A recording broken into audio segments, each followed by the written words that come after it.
हे सहज वेळीच थांबवता आलं असतं. दिल्लीमध्ये सरकार नावाची गोष्ट असती तर. दिल्लीत सरकार नाही, दिल्लीत दोनच माणसांचं सरकार आहे. बाकीचे सगळे जे आहेत ना ते असे त्या मध्ययुगीन चीनमध्ये कसे सैनिकांचे पुतळे आहेत ना तसे मंत्र्यांचे पुतळे आहेत आपल्याकडे. सरकारला पण बहुतेक असं वाटत होतं की हे फार तगणार नाही आणि आपण मॅनेज करू शकतो. जेव्हा मॅनेज करू शकणार नाही असं त्यांच्या लक्षात आलं तेव्हा त्यांचं जे हुकमी हत्यार आहे ते म्हणजे दिल्ली पोलीस. मुळामध्ये लाठीचार्ज करताना सुद्धा लाठ्या हवेत फिरवणं आणि मारल्यासारखं करणं. लोक निघून जातात, लोक घाबरतात लाठी, सर्वसामान्य माणसं. असं न करता मरेस्तोवर लाठ्या लोकांना मारणं, कमरेच्या वर मारणं. पण ज्या पद्धतीने सरकारने परिस्थिती हाताळली, म्हणजे एकतर डायलॉग केला नाही. भागवतांनी पण ते म्हटलं की हे काही आंदोलन म्हणजे संवाद आहे असं त्यांचं म्हणणं होतं. हे सरकारने ज्या पद्धतीने परिस्थिती हाताळली, डायलॉग केला नाही आणि नंतर सोनम वांगचुक यांना उचलून नेलं, लाठीचार्ज वगैरे झाला. काय कसं बघता याकडे की करायला पाहिजे होतं हे वेळीच थांबवता आलं असतं? हे सहज वेळीच थांबवता आलं असतं. दिल्लीमध्ये सरकार नावाची गोष्ट असती तर. दिल्लीत सरकार नाही, दिल्लीत दोनच माणसांचं सरकार आहे. बाकीचे सगळे जे आहेत ना ते असे त्या मध्ययुगीन चीनमध्ये कसे सैनिकांचे पुतळे आहेत ना तसे मंत्र्यांचे पुतळे आहेत आपल्याकडं. त्यांना काही स्वतःचं अस्तित्व नाही. ते दोघं ठरवणार. उठायचं, उठ म्हणलं की उठ, बस म्हणलं की. दिसतात आणि जोपर्यंत काही चुकीचं काम होत नाही एखाद्या खात्याकडून तोपर्यंत लोकांना कळत नाही की ते खात्याचा मंत्री कोण आहे. आणि असं आहे की त्या खात्याचं चुकीचं किंवा बरोबरचं काम पण तो मंत्री नाहीच करत आहे, ते सुद्धा हेच करतायत. त्यामुळे ह्या दोघांनी ठरवलं असतं तर कदाचित धर्मेंद्र प्रधान पहिल्याच दिवशी तिथं गेला असता. पण यांना बेसिकली असं वाटलं होतं म्हणजे सीजेपीचं आंदोलन बीजेपीचंच आहे असं म्हणणारा आपल्याकडे महाराष्ट्रात एक वर्ग आहे. सीजेपीचं आंदोलन बीजेपीचं किंवा संघाचं किंवा आपचं असलं तरी सुद्धा त्याच्याकडं सहानुभूतीनं पाहावं, कारण ते स्वतंत्रपणे इव्हॉल्व्ह झालंय असं म्हणणारा एक वर्ग आहे. आणि सीजेपीचं आंदोलन हा तरुणांचा आविष्कार आहे असं मानणारा एक आपला वर्ग आहे. म्हणजे मराठी लोकांच्या अत्यंत सखोल वाद परंपरेनुसार सीजेपीवाले स्वतःबद्दल जेवढा वाद घालणार नाहीत तेवढा आपल्या लोकांनी सीजेपीच्या बद्दल वाद घातलाय. सरकारला पण बहुतेक असं वाटत होतं की हे फार तगणार नाही आणि आपण मॅनेज करू शकू. जेव्हा मॅनेज करू शकणार नाही असं त्यांच्या लक्षात आलं तेव्हा त्यांचं जे हुकमी हत्यार आहे ते म्हणजे दिल्ली पोलीस. तर दिल्ली पोलिसांना काल परवा दिल्ली हायकोर्टाच्या एका न्यायाधीशाने म्हटलंय कशाला जंतर मंतरवर आंदोलन करू देता, साफ करा सगळं जंतर, सगळं बंद करू. आता हा माणूस न्यायाधीश आहे. हा माणूस खरा एखाद्या गँगमध्ये असायला पाहिजे पण तो न्यायाधीश आहे. तो असं म्हणतो की हा सरकारचा कॉल आहे. म्हणजे उद्या अशाच आणखी एखाद्या न्यायाधीशाला सांगून जंतर मंतर हे पीस झोन आहे, शांतता झोन आहे म्हणून एकदा जाहीर केलं की लोकांना आंदोलनं यमुनेच्या पलीकडेच करावी लागतील. आता हे जेव्हा या पोरांनी आंदोलनं केली त्यावेळेला सरकारला असं वाटलेलं दिसतं की मारलं समजा पोलिसांनी. तर पोलिसांनी काय काय पद्धतीनं मारलंय, काठ्यांनी मारलं, काठ्यांना खिळे लावलेले होते त्या पद्धतीनं मारलं. म्हणजे एक विशिष्ट प्रकारची विकृती असल्याशिवाय पोलीस हे करू शकणार नाहीत.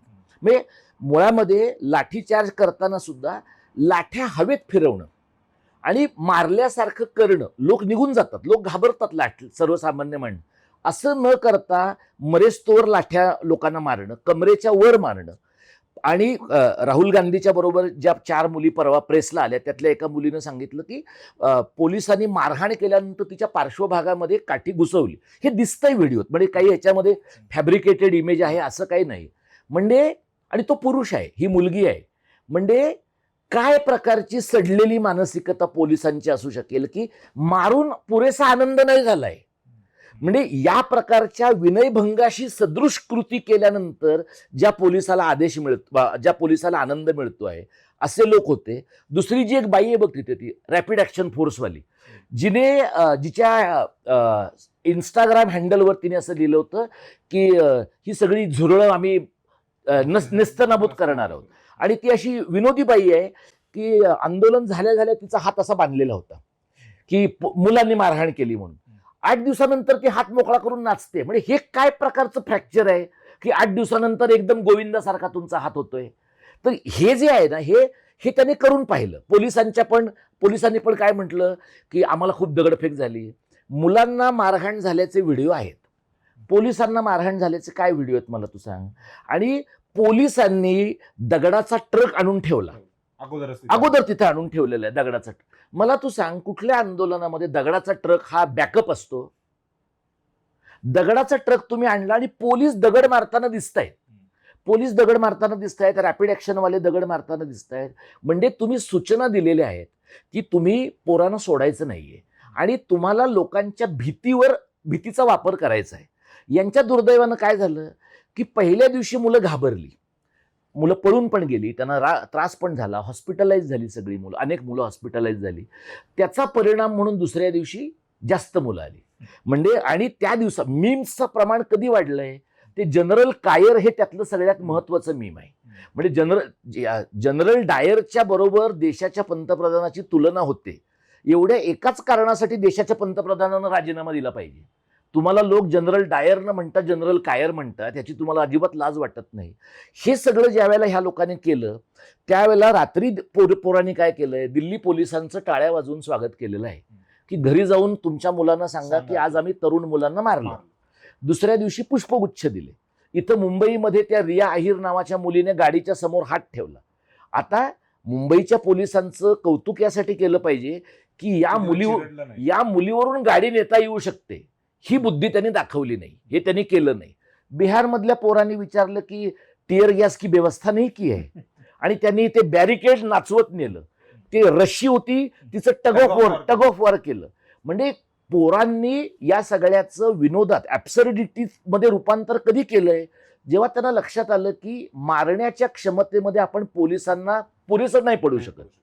आणि पोरांनी काहीही न करता किंवा सेल्फ डिफेन्समध्ये, एक ती मुलगी आहे बघ, त्या मुलीने एका महिला पोलिसाच्या हेल्मेटमध्ये हात घातलाय. आता ही ताकद जी आहे ना, ही दोनच कारणांनी येऊ शकते. तुम्ही ऍब्सोल्यूट इनोसंट आहात आणि तुम्हाला मागचं पुढचं काही पडलेलं नाहीये. अशातनं ते जे धाडस आलंय ना, त्या इमेजेस निर्माण केल्या ह्या आंदोलनाने. सरकारने जर योग्य वेळी संवाद साधला असता हे सगळंच टाळता आलं असतं.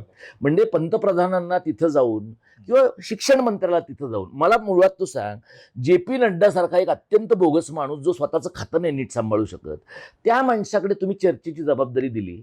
धर्मेंद्र प्रधान इनकॉम्पिटंट आहे, याचं उत्तम उदाहरण तेच आहे की तुम्ही ज्याच्याकडे चर्चेची जबाबदारी दिली तो त्या खात्याचा मंत्रीच नाहीये. अशा परिस्थितीमध्ये सरकारनं चर्चा न करणं, सरकारने त्या मुलांशी बोलायला न घेणं आणि सोनम वांगचुकना मध्यरात्री उचलून नेते, काय पद्धतीने उचलून नेले तू बघ. सोनम वांगचुकला उचलून नेणं आणि तो बाबा रामदेव पळून जाणं हे दोन वेगळे इन्सिडन्स आहेत.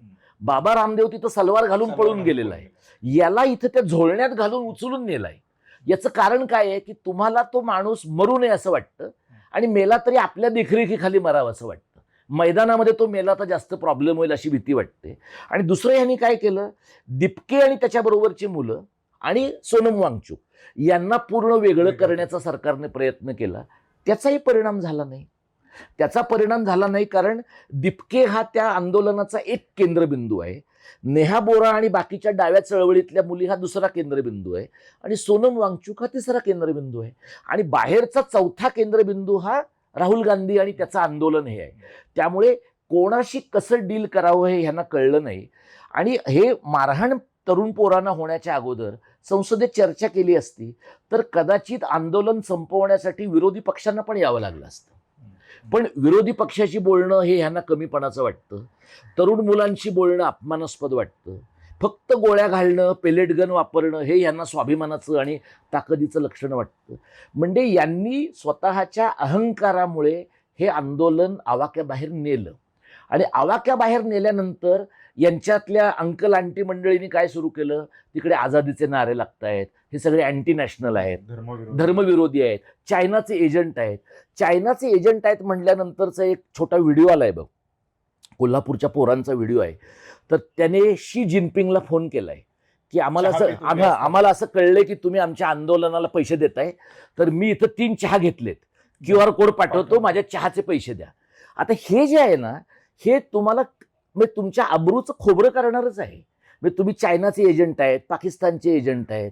म्हणजे चीन आणि पाकिस्तानवर एवढी सोरोसकडे, आणि सोरोस तर कसं आहे, ते कुठल्या तरी एका सिनेमात आहे बघ की मी परमनंट हूं, म्हणजे कुठल्याही आंदोलनामध्ये सोरोस हा परमनंट आहे. काही झालं की लोक म्हणतात सोरोसने पैसे दिलेत. म्हणजे नॉर्वेच्या एका महिला पत्रकाराने प्रश्न विचारला आणि त्याच्यावरून पण तिला असं म्हटलं गेलं की सोरोस कडून त्यांना फंडिंग मिळते. आता नॉर्वेच्या महिला पत्रकारानं प्रश्न विचारला कारण तिथे महिला पत्रकारांनी आणि पुरुष पत्रकारांनी प्रश्न विचारण्याची पद्धत आहे. ते काही चित्रा त्रिपाठी, अंजना मोदी यांच्यासारखे लोक नाही आहेत ना, की जे फक्त तुम्ही आंबा चोखून खाता का कापून खाता, तुम्ही थकत कसे नाही, तुम्ही पर्स वापरता का नाही, मग तुमच्याकडे पैसे असतात. अख्ख्या देशाच्या पैशाला घोडा लावल्यानंतर तुम्हाला पैसे कशाला लागतील, हे प्रश्न विचारण्याची ताकद स्वेच्छेनं गमावली आहे ना या लोकांनी. म्हणजे असं नाहीये, म्हणजे या बाबतीत सुद्धा मोदी आणि त्यांच्या टोळीला फक्त दोष नाही देता येणार, यांनी स्वतःहून ती ताकद गमावली, कारण त्याच्या बदल्यात त्यांना पर्क्स मिळत आहेत, मालकाला पर्क्स मिळत आहेत. त्यामुळे नॉर्वे सारखा एक छोटा देश तो फ्रीडम इंडेक्समध्ये एवढा वर का आहे, आणि आपला देश 140 कोटींचा, आपल्या लोकसंख्येपेक्षा कोटीपेक्षा जास्त खालचा नंबर आहे आपला, 150च्या खालचा नंबर आहे. हा, त्यामुळे हा जो प्रॉब्लेम आहे ना ह्या लोकांचा, की यांना कुणीच प्रश्न विचारण्याची सवय नाही. आणि प्रश्न सुद्धा कसे आहेत, तुला मी प्रश्न ब्रीफच करतोय, पेपर फोडतोय. म्हणजे नीटचा फक्त पेपर फोडला नाही यांनी, लोकशाहीचाच पेपर फोडलाय. पंतप्रधानांना विचारलेले प्रश्न पण आधीच विचारले जातात आणि त्याची उत्तर पण ह्यांना आधीच माहिती असतात. त्याच्या पलीकडं, त्या मेकशिफ्टच्या पलीकडे ह्यांना काही विचारायचं नाहीये. जेनझीचं जे आंदोलन आहे ते ह्यांच्या सिलेबसच्या बाहेरचं आहे. त्यामुळे यांना असं वाटलं की मुलं मारलं की पळून जातील, मुलं आई वडिलांना न सांगता आली, मुलं भाजपच्या घरातली आली. आसाममध्ये तर भाजपच्या मंत्र्याची मुलगी आली आणि आसामच्या मुख्यमंत्र्याला सांगायला लागलं की आम्ही काय करणार, आमची मुलं आमचं ऐकत नाहीये. म्हणजे तुमचंही आता ती नेहा बोरा, तिचं घर भाजपचं समर्थक आहे.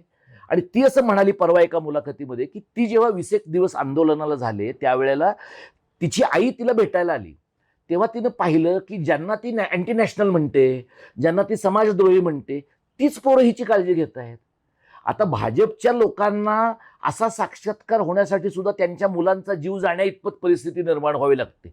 इतपत विष संघ आणि भाजपनं या देशात निर्माण केलंय. हा एक धडा या आंदोलनाचा आहे. मुंबईमध्ये पण तू बघ, पुण्यात पण बघ. पुण्यामध्ये पोरांनी Pune police will love you असे त्यांना पोस्टर दिले आणि अनेक ठिकाणी पोलिसांनी पोरांनी जेनझीच्या टर्म्स वापरून वेगवेगळ्या खुणा केल्या. त्या खुणानंतर ह्या राघव चड्डाने वगैरे पण वापरायचा प्रयत्न केला. बघ काय आहे, तुम्ही शिंग मोडून वासरात शिरून चालत नाही. आता मी 55 वर्षांचा आहे, तू 40च्या आसपासचा आहे. आपण जेनझीची टर्म आयात करू शकतो, आपण त्यांच्यातले नाही होऊ शकत. त्यामुळे परिणिती चोप्रा असेल, हा राघव चड्डा असेल, कंगना रनौट असेल, या सगळ्या लोकांनी त्यांची टर्मिनॉलॉजी आयात केली किंवा ती सुषमा स्वराजला कलंक वाटावी अशी ती मासुरी स्वराज, तिची जर भाषा तू पाहिलीस ना, तर राहुल गांधी आता ह्या पोरांचा लाडका काय, त्यांची भाषा बोलतो म्हणून लाडका नाहीये. ती पोरं बोलतात तेव्हा तो मागे उभा आहे म्हणून लाडका आहे. जेव्हा या पोरांना तो पत्रकार परिषदेत घेऊन येतो तेव्हा सगळं मीच बोलतो, तुम्ही नुसते फोटोत राहा असं नाही म्हणत. तेव्हा तो त्यांना स्टेज देतो आहे. त्यामुळे जेनझी मुलांना त्यांच्या जीवावर त्यांच्या लढाया लढू देता यायला पाहिजेत. हा एक धडा या आंदोलनाचा आहे. आणि या पोरांकडनं जेन अल्फाची मुलं शिकली ना रे. मुळात शाळेतल्या पोरांना टॉयलेट नाही, शिक्षक नाही, बोर्ड नाही, याच्यासाठी आंदोलन करावं लागणं ही शर्मेची बाब आहे. पण आता काय झालंय की शर्मेची बाब वाटून सुद्धा आंदोलन होईना झालीत, म्हणून आता आपण असं म्हणतो की बघा जेन अल्फानं आंदोलन केलं. खरं तर शाळेतल्या मुलांना हे करावंच लागता कामा नये. शाळेतल्या मुलांनी एक ठिकाणी रस्ता अडवलाय की जर आमच्या शाळेचं काम नाही झालं थोड्या दिवसात तर आम्ही रस्त्यात बसू. म्हणजे पोरांना आंदोलनाचे धडे मिळाले पाहिजेत, पण आठवीत नाही. पोरांना त्यांच्या शाळेत शिकायचे धडे मिळाले पाहिजेत. त्यामुळे तिथले जे स्थानिक राज्य पातळीवरचे आणि देश पातळीवरचे लोकप्रतिनिधी आहेत ते नालायक आहेत असा त्याचा अर्थ आहे.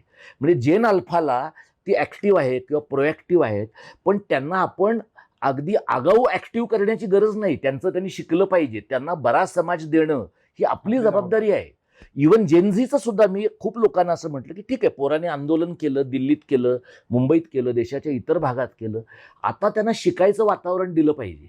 ती काही आपली आंदोलनाची परमनंट फौज नाहीये. म्हणजे म्हाताऱ्यांनी केली नाहीत, मध्यमवयीन लोकांनी केली नाहीत आंदोलन म्हणून तुम्ही आमच्या वतीनं आंदोलन करा, हा नाकर्तेपणा आहे.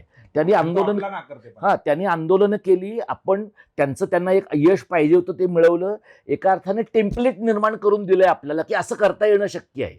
आता त्या मुलांनी नीट शिकण्याची व्यवस्था केली पाहिजे, त्यांची आयुष्य मार्गी लागली पाहिजेत आणि त्यांना पुन्हा आंदोलनं करून मारहाणच होऊ नये अशा प्रकारचा समाज निर्माण करणं ही आपली सामूहिक जबाबदारी आहे.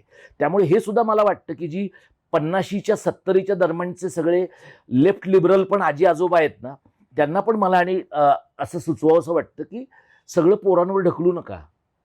ती 20-25ची मुलं आहेत, त्यांना जगायचं आहे, त्यांना देशात शिकायचं आहे, देशाच्या बाहेर शिकायचं आहे, आणखी काही गोष्टी करायच्या आहेत. ते सगळं करून त्यांना वाटलं ना की देशावर प्रेम केलं पाहिजे, समाजावर केलं पाहिजे, करतील. पण तुम्ही त्यांना जुलमाचा रामराम करायला लावू नका. तुम्ही 2-3 पिढ्या माती खाल्ली आहे म्हणून त्या पोरांनी सगळी माती निस्तरली पाहिजे, माती सावडली पाहिजे असं करू नका. हे मला वाटतं फार महत्वाचं आहे.